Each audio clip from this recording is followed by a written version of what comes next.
Assalamualaikum warahmatullahi wabarakatuh. Selamat berjumpa kembali. Mudah-mudahan kita semua selalu dalam keadaan sehat walafiat. Hari ini tanggal 25 bulan Oktober 2024. Kembali kita akan bersama-sama mencoba menggali, mendalami, mengetahui kualitas ataupun keadaan sebuah emiten ya. Berdasarkan laporan keuangan triwulan 3 2024. Ada 4 ya emiten yang kita bahas kali ini, yaitu GTSI, Buah, BBCA dan Arna ya. Kemudian saham-saham yang kita bahas ini kita juga mengambil datanya dan mencoba menyarikan lebih dulu untuk data-data yang kita anggap tidak terlalu banyak minusnya, itu yang kita bahas ya. Kemudian pembahasan kita ini lebih kepada fundamental analysis, utamanya kepada value investing ya. Kita nanti akan melihat dari value-nya, dividennya, free cash flow-nya, ketahanan dan kualitas pengendali, maksudnya jumlah ya, kuantitas berarti ya, bukan kuantitas pengendali ya. Kemudian juga analisa ini adalah bahan pemikiran tambahan, bukan perintah untuk melakukan aksi beli atau jual, karena setiap investor itu kan punya sistem dan cara masing-masing dalam men-screening ataupun menyeleksi saham ya. Oleh karena itu ini adalah ini adalah bahan pertimbangan tambahan ataupun juga edukasi ya. Selanjutnya, hasil dari pembahasan kita ini adalah bukan untuk melebih-lebihkan ataupun menjelek-jelekkan sebuah emiten, tetapi kita ingin menyampaikan data-data yang tersedia berdasarkan laporan keuangan mereka dan juga disarikan dari data itu. Data ini kita ambil dari beberapa sekuritas ya, utamanya itu Stockbit dan RTI Bisnis. Baik, kita akan lanjut ke pembahasannya satu persatu ya. Yang pertama itu GTSI atau GTS International ya. Untuk GTS ini ya, kita baru dapat satu data. Satu data. Kenapa? Karena dari data yang kita dapat di data awal ya. Ini data awalnya. Semula dia ada di data awalnya itu mereka punya lebih dari satu data yang kita anggap belum memenuhi kriteria ya. Sekarang mereka berkurang, artinya meningkat ya, menjadi hanya satu data yang perlu kita concern, yaitu nanti di IPS. Oleh karena itu dia atau saham ini masuk kriteria untuk kita bahas ya. Baik, yang pertama bahwa dari data yang kita dapatkan ya, di harga sekarang, kemudian juga IPS-nya di harga sekarang 36 ya. IPS-nya 4,52. Nah, di sini bahwa IPS-nya ini kurang dari Rp10 ya. Itu yang pertama. IPS-nya kurang dari Rp10, itu Rp4,5. Kemudian nilai bukunya ini 51,77. IPS kita bandingkan dengan modal perusahaan ya, ini sama dengan 8,7%. Dia sudah mendekati 10% ya. Jadi keuntungannya ini sudah meningkat mendekati 10%, tapi masih belum memenuhi kriteria kita, itu kita menginginkan lebih dari 10%. Itu yang pertama ya. Kemudian dari segi valuasinya ya, harga sekarang kalau kita bandingkan dengan modal perusahaan itu kita punya bahwa harga sekarang ini lebih murah ya, lebih murahnya sekitar 30%. Jadi dari harga sekarang ke nilai perusahaan itu masih ada rentang 30%, apalagi nanti kalau istilahnya kita mengejar ke PBV 2 itu ada sekitar 187% ya, 187%. Berarti ada potensi untuk multi bagger. Terus yang kedua, bahwa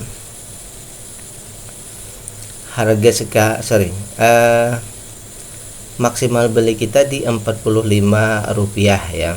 Karena 4,5 berarti dia maksimalnya 45. Harga sekarang ini 36, berarti valuasinya juga masih termasuk murah ya. Berarti istilahnya ya, ini 20%, berarti pas-pasan ya, murahnya baru sampai murah ya. Memang sudah di bawah dari valuasi wajar, tapi murahnya baru saja sampai. Sehingga kesimpulan kita untuk valuasinya ya, kalau berdasarkan data yang tersedia di harga sekarang ini valuasinya, kalau kita beli sekarang kita dapat diskon 20% dan ada potensi untuk multi bagger ya, potensi. Sekarang kita melihat konfirmatornya ya. Ternyata dari segi konfirmatornya perusahaan ini belum membagikan dividen. Artinya secara valuasi memang murah, tetapi dari segi konfirmator tidak terpenuhi ya. Berarti masih untuk investasi masih belum memenuhi syarat kalau menurut opini saya ya. Bagi kita yang mau mengejar misal untuk mengejar capital gain itu mungkin berbeda lagi ya. Ini kan menurut pembahasan saya ya. Yang berikutnya dari segi ketahanan perusahaan, 4 kriteria kita yaitu dari segi free cash flow, aset lancar dan hutang. Ini semuanya memenuhi kriteria ya. Free cash flow-nya 18%, aset lancarnya 200-an, hutangnya semua di bawah 50%. Jadi untuk perusahaan sebenarnya ya, dari segi perusahaannya ini kita dapat kategorikan bahwa perusahaan ini aman ya, karena mereka tidak punya hutang yang besar. Kemudian semua saham kita anggap saja ya, semua sahamnya ada di bursa. Perlu sedikit concern, namun retailnya ini dalam kriteria yang sangat ideal ya menurut saya pribadi, karena jumlah retailnya tidak terlalu banyak tapi juga tidak terlalu sedikit. Nah sekarang berdasarkan data ini sebenarnya ya begini, perusahaan ini sangat baik kalau menurut saya pribadi ya. Dari segi perusahaannya sangat baik, tetapi ada dua hal ya di sini. Yang pertama, keuntungannya masih di bawah 10%, sehingga kita akan mengambil sebuah ini pemikiran awal bahwa karena tadi kurang dari 10% ya, kemudian juga keuntungannya kurang dari Rp10, berarti di sini yang pertama tentu saja kita menunggu perbaikan IPS ya. Yang kedua tentu saja karena sudah bagus semua, maka concern kita nanti menunggu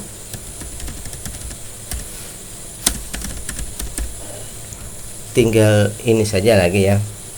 Jadi perbaikan IPS dan dividennya nanti ya meningkat ya. Misal ini kita misalkan saja ya 30%, masih kurang kalau 30% ya, berarti kita mengejar IPS-nya juga di sini misalnya 6 misal ya. Nah maka dia dari sini simulasi ya, kalau IPS-nya di atas 10%, maka dividennya juga menjadi lebih besar ya.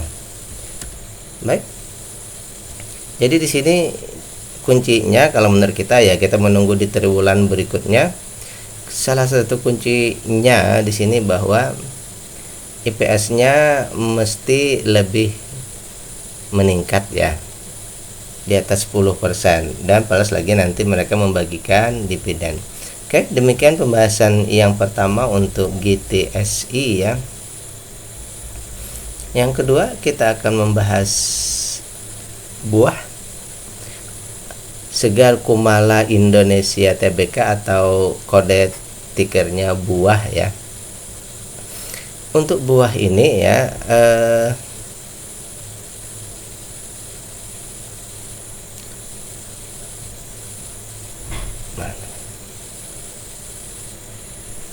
untuk buah ini ya, kita punya data ya, triwulan 2 dan triwulan 3 ya. Untuk data triwulan 2 itu kemarin ya, ada satu data yang kurang, yaitu di free cash flow mereka minus ya. Free cash flow TTM nya minus, tetapi di triwulan 3 ini ada perbaikan. Yaitu sekarang mereka meningkat, tidak lagi minus ya. Jadi untuk data awal di buah di triwulan 3 ini semuanya datanya memenuhi kriteria ya untuk data awal. Baik, sekarang kita bahas dari segi satu persatu ya. Yang pertama dari segi modal ini ada peningkatan ya.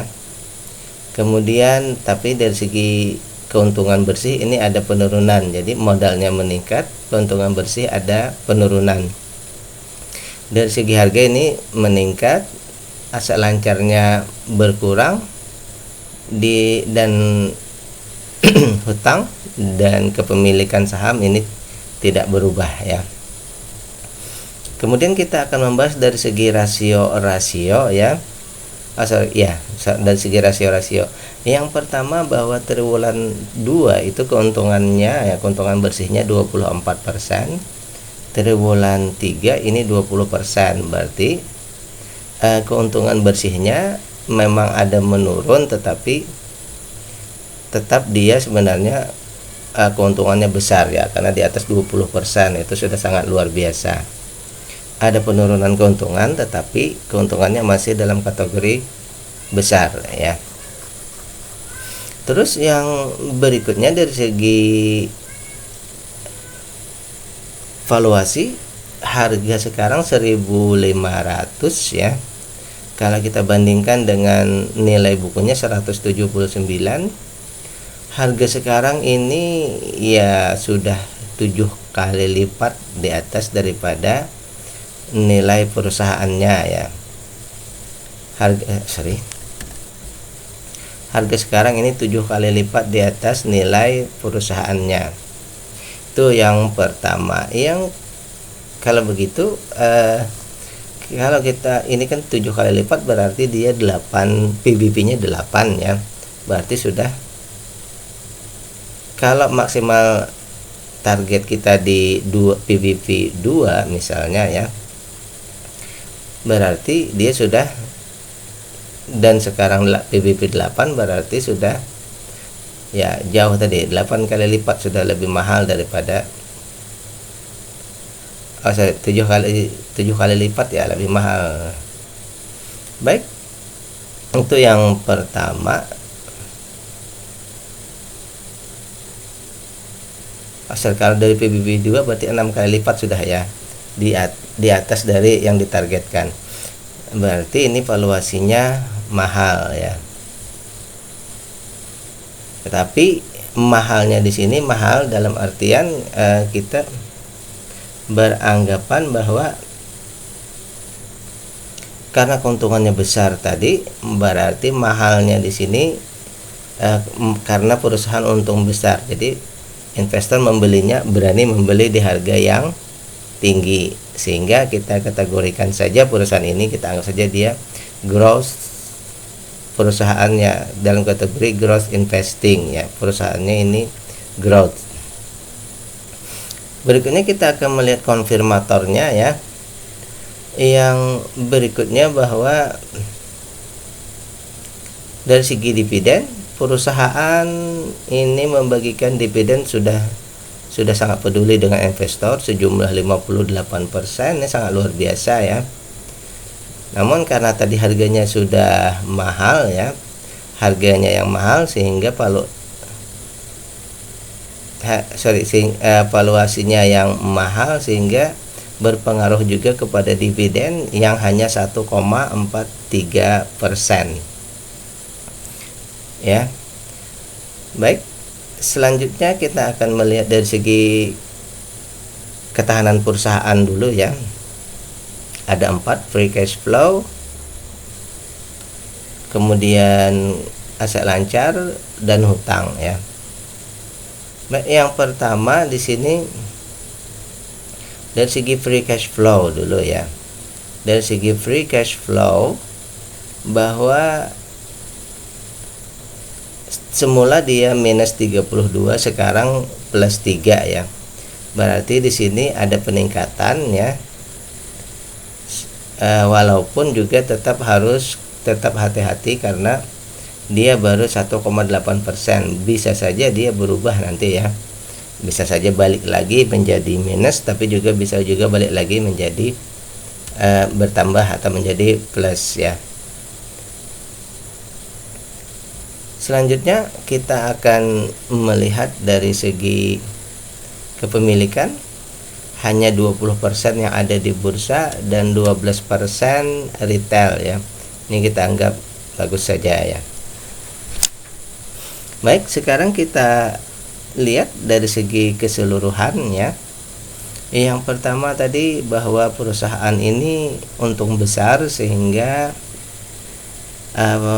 investor berani membeli di harga yang besar ya. Kemudian perusahaan sudah membagikan dividen yang hampir 60%. Tapi kan harganya tinggi, dividennya menjadi kecil. Ini mungkin ya salah satu ciri bahwa perusahaan ini perusahaan growth ya, sedang bertumbuh kembang ya. Bagi saya pribadi ya, ini opini ya, bahwa saya menunggu perusahaan itu menuju ke, ini untuk konsumer ya, perusahaan di bidang konsumer ya. Tentu saja kita menunggu perusahaannya menunjuk paling tidak ya di valuasi wajar paling tidak ya. Tetapi bagi investor yang melihat bahwa ini adalah growth investing, maka mungkin begini ya, selama perusahaannya itu selalu growth atau bertumbuh, maka bisa saja diinvestasi. Tetapi kalau dia istilahnya IPS-nya menurun, maka mungkin ditunggu ya. Maksudnya kalau belum memiliki maka ditunggu dia sampai menuju ke valuasi wajar. Dari sini yang pertama IPS-nya menurun ya. Kalau menurut saya pribadi, bagi yang growth investing mungkin ya tunggu saja dulu ya. Itu pemahaman saya yang pertama tentang perusahaan ini. Jadi sekali lagi perusahaan ini bagus, cuma kita tinggal menunggu valuasinya ya. Sehingga kesimpulan saya ya, kesimpulan awal ya, atau pemikiran saya untuk perusahaan ini, kalau menurut saya pribadi, yang pertama ini keuntungannya sudah besar, berarti di sini masalahnya ini saja ya. Kita menunggu harganya turun sampai ke valuasi wajar. Karena perusahaan ini growth, mungkin kalau menuju ke valuasi murah mungkin agak sulit ya. Paling tidak dia menuju ke valuasi wajar ya. Yang berikutnya tidak ada lagi, berarti satu saja karena semuanya sudah oke. Jadi itu saja concern kita, menunggu di triwulan berikutnya valuasinya menjadi wajar dulu ya. Kita tidak menuju ke murah ya, karena ini perusahaan konsumer. Baik, selanjutnya kita akan membahas yang ketiga ya, ini bank ya, Bank Sentral Asia Tbk atau BBCA ya. Yang pertama bahwa untuk BBCA ini semua data ya, baik triwulan 1, triwulan 2 ataupun triwulan 3, semua data itu memenuhi kriteria ya. Semua data memenuhi kriteria. Jadi kita tinggal membandingkan, langkah berikutnya membandingkan dari segi permodalan di sini atau ekuitasnya ya terjadi peningkatan 1.800, 1.900 dan sekarang 2.000 ya. Kemudian dari segi keuntungan juga 406, 416, 432 juga meningkat ya. Jadi ini tiap triwulan ada peningkatan ya. Juga dengan harga terjadi peningkatan juga, berarti ya 9 ribuan sekarang 10 ribuan ya. Dari segi aset lancar dan hutang berbunga ini tidak, untuk aset lancar saya tidak biasa menghitung, untuk bank tidak dihitung ya. Kemudian aset lancar dan dana pihak ketiga ini ya, kita di PK dana pihak ketiga ini ada sedikit penurunan ya. Nilai bukunya meningkat, keuntungan meningkat, harga meningkat, tapi dana dari pihak ketiga ini ada terjadi penurunan ya. Lain-lainnya tetap sama. Baik, sekarang kita melihat dari segi rasio ya. Triwulan 1 untungnya 22%, triwulan 2 untungnya 21, dan triwulan 3 untungnya 20%. Tetap dalam kategori bahwa untungnya ini sangat besar ya. Jadi Bank BCA untungnya sangat besar, 20%, lebih dari 20% atau lebih dari 10% ya. Di kategori kita keuntungannya lebih dari 10%. Terus kita melihat lagi dari segi harga, kita bandingkan dengan modal perusahaan. Jadi harga sekarang sudah 4 kali lebih tinggi daripada modal perusahaan. Karena tadi untungnya sangat besar ya, karena perusahaan untung sangat besar, jadi investor berani membeli di harga yang jauh lebih tinggi. Jadi untuk ini perusahaan ini ya dihargai 4 kali lebih mahal ya. Artinya sekarang PBV-nya itu di PBV 5 ya. Kalau target kita istilahnya di PBV 2, tentu saja harga sekarang ini sudah di atas dari target PBV kita ya. Yang kedua, dari segi maksimal beli di 4 ribuan. Harga sekarang ini sudah 10 ribuan, berarti 1,4 kali lebih tinggi daripada maksimal beli ya.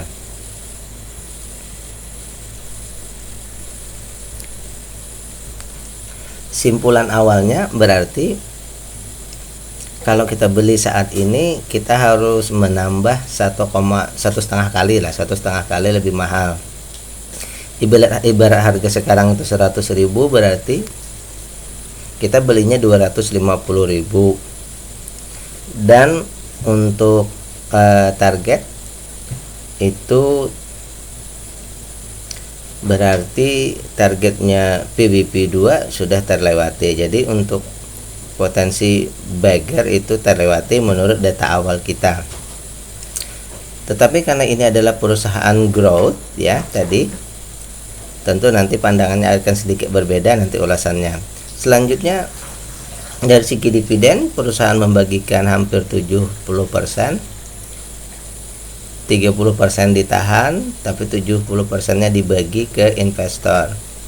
Tetapi karena tadi sudah dihargai jauh lebih tinggi, sehingga upah menunggunya atau dividen yieldnya hanya 2,77%. Berarti di sini dividen yieldnya belum melewati dari inflasi ya. Karena inflasi itu sekitar 3% dan suku bunga 6%, berarti masih di bawah ya. Selanjutnya ketahanan perusahaan ini semuanya baik ya. Dan untuk free cash flow itu ada peningkatan dari 423 menjadi 672. sekarang di sekitar 32%. Tentu saja perusahaan ini sangat bisa untuk membagikan dividen karena dana di tangan itu banyak sekali. Terus dari segi kepemilikan ini 42%, dan 42%-nya ini semuanya ada di retail ya, atau non warkat. Satu concern berikutnya bahwa jumlah asing di saham BBCA ini 36% dari yang ada di bursa ya. 56%nya ini lokal. Ini berarti pergerakan dari asing juga perlu diperhatikan ya, karena mereka termasuk yang bisa menggerakkan harga saham ini ya. Baik, kita sampai kepada simpulan awal bahwa untuk perusahaan ini ya, untuk Bank BCA ini untungnya lebih dari 10%, sehingga dihargai lebih mahal. Dan karena ini tadi adalah perusahaan growth ya, perusahaan yang bertumbuh, jadi kalau yang mau mengejar masuk ke saham ini, kalau menurut saya pribadi ya, tentu saja yang kita tunggu pertama di sini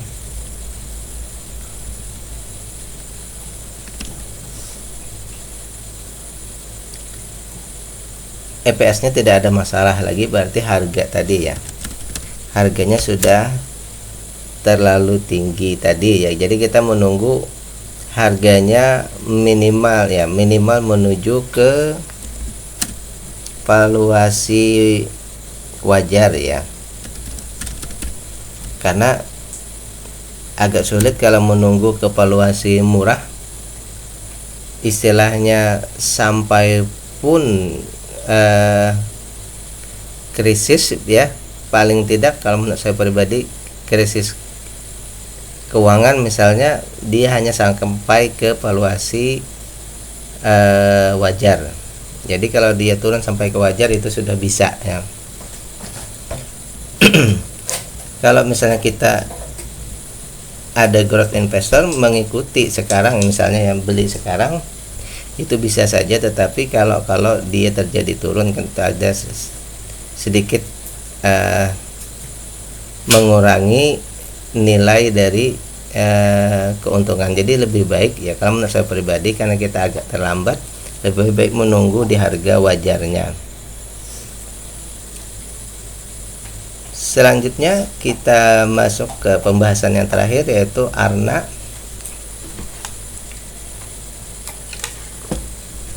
Arwana Citra Mulia Tbk. Ini kalau tidak salah bergerak di bidang keramik ya.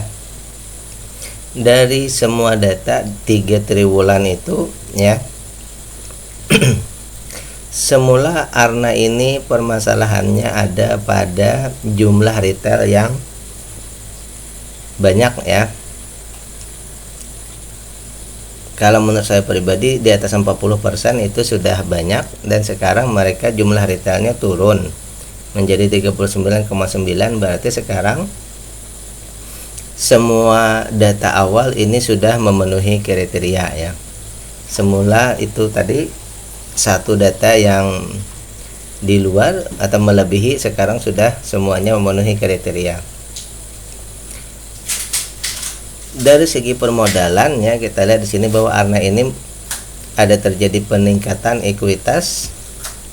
Triwulan 1 2018, triwulan 2 2026, triwulan 3 ini 218, 226, 238. Dari segi keuntungan ya, dari segi keuntungan ini ada juga peningkatan meskipun 0, rupiah ya, dari 55 menjadi 55,6. Dari segi harga juga peningkatan ya, dari 500 menjadi 700. Kemudian aset lancar juga meningkat, hutang berbunga meningkat sedikit, hutang tak berbunga ini turun drastis ya. Jadi secara umum bahwa perusahaan ini terjadi peningkatan ya, secara umum ada peningkatan kinerja. Selanjutnya kita membahas dari segi rasio-rasio. Yang pertama di harga sekarang 770, nilai buku perusahaan ini 230-an, berarti harga sekarang ya, harga dari para investor sekarang ini sudah 2,2 kali lebih mahal daripada nilai perusahaannya, atau setara dengan PBV 3 ya. Berarti harga sekarang ini sudah di atas nilai perusahaannya 2 kali ya. Kemudian kalau untuk target PBV 3 ya, berarti harga sekarang ini tentu saja sudah di atas dari target kita ya, di target PBV 2 yaitu di 477. Jadi yang pertama kita ambil kesimpulan bahwa keuntungannya ini ya, keuntungannya luar biasa ya, 20%-an, ini sangat luar biasa. Namun dari segi PBV tadi dia sudah lebih mahal ya. Berarti ini kembali ada 3 yang saham pertama tadi, yaitu BBCA dan buah, ini tipenya mungkin sama juga ya. Kemudian dari segi valuasi maksimal beri di 550-an, harga sudah 700 juga. Kita tidak dapat diskon kalau beli saham ini karena ini perusahaan growth tadi ya, maka tidak dapat diskon. Harga sekarang sudah lebih mahal 38% ya. Kemudian perusahaan juga membagikan dividen, DPR-nya sebanyak 70% ya. Dan dari 70% ini ternyata ya, upah menunggunya per tahun itu 5,9%. Berarti ini memenuhi kriteria ya. Kalau coba kita bandingkan ke atas dulu ya. Untuk BBCA tadi di sini dividen yieldnya yang kecil hanya di 2,7%. Untuk satunya buah tadi ya sama, dia dividen yieldnya 1, ya. Nah untuk Arna ini dividennya 5, ya, berarti sudah pas-pasan memenuhi kriteria ya, pas-pasan memenuhi.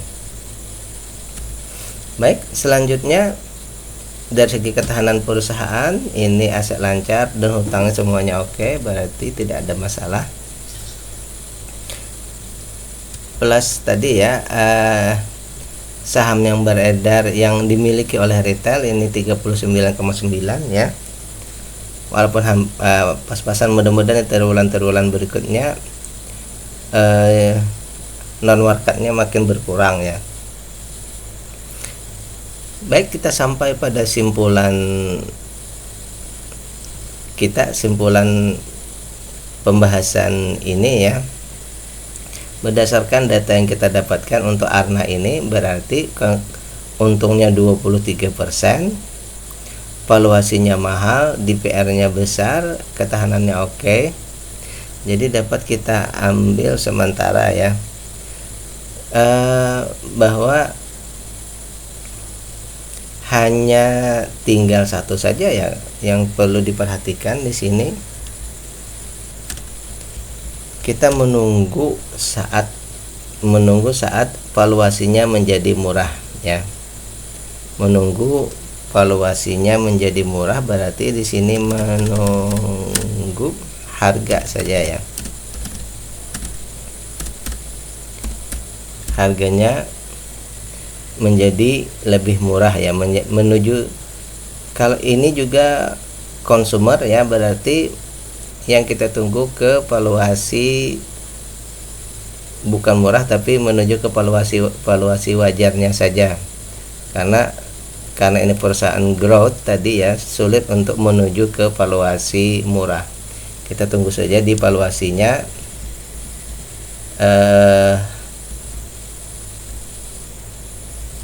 Valuasi wajar ya, karena kalau beli sekarang bisa saja istilahnya berharap dari dividennya, kemudian capital gainnya juga meningkat misal, bisa saja. Tetapi untuk yang lebih amannya menunggu harganya lebih murah. Kapan kemungkinannya untuk saham yang seperti ini? Nunggu ada terjadi market turun drastis ya, itu saja. Baik, demikian pembahasan kita untuk 4 saham hari ini, yaitu GTSI, Buah, BBCA, dan Arna. Sekali lagi ini pembahasan ini adalah sebagai bahan perbandingan ataupun edukasi, bukan perintah untuk melakukan aksi beli atau jual. Demikian, bila taufiq wal hidayah. Assalamualaikum warahmatullahi wabarakatuh.